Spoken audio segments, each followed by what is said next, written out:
Hello খুলনাবাসী, আসসালামু আলাইকুম। কেমন আছেন সবাই? আশা করছি সবাই অনেক বেশি ভালো আছে। আজকে চলে এসেছি খুলনার ডাকবাংলা মোড়ের লাবলু হোটেলে। যেহেতু কোরবানির ছুটিতে খুলনা বেড়াতে গিয়েছিলাম, তাই খুলনার অনেক বিখ্যাত হোটেলই বন্ধ ছিল। এরপরে সিএনজি মামা বলল খুলনার ডাকবাংলা মোড়ের লাবলু হোটেলের চুইঝালটা নাকি অনেক মজা, তাই এখানে চলে আসলাম এইটা ট্রাই করতে। এই এক বাটি চুইঝালের মাংসের দাম হচ্ছে 160 টাকা, যেখানে আপনারা মোটামুটি ভালো সাইজের 4 থেকে 5 টুকরো মাংস পেয়ে যাবেন। আর মাংসের ভিতরেই পেয়ে যাবেন খুলনার বিখ্যাত চুইঝাল।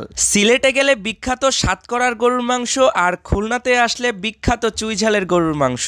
দুয়োটাই আমার কাছে বেশ ভালো লেগেছে। মশলাটাকে অনেকক্ষণ যাবত কষিয়ে মাংসটাকে রান্না করা হয়েছে, তাই মাংসের ভিতর পর্যন্ত একদম পুরোপুরি মশলা ঢুকে গিয়েছে। মাংসটা ভালো পরিমাণে সফট ছিল। আশা করি আপনাদের কাছেও খেয়ে ভালো লাগবে। বৃষ্টির কারণে নিউ মার্কেটের ডিম ঘোটাটা ট্রাই করতে পারিনি, এই জন্য খুবই খারাপ লাগছে। খুলনাতে আরো মজার মজার কি কি খাবার রয়েছে সেটা অবশ্যই আমার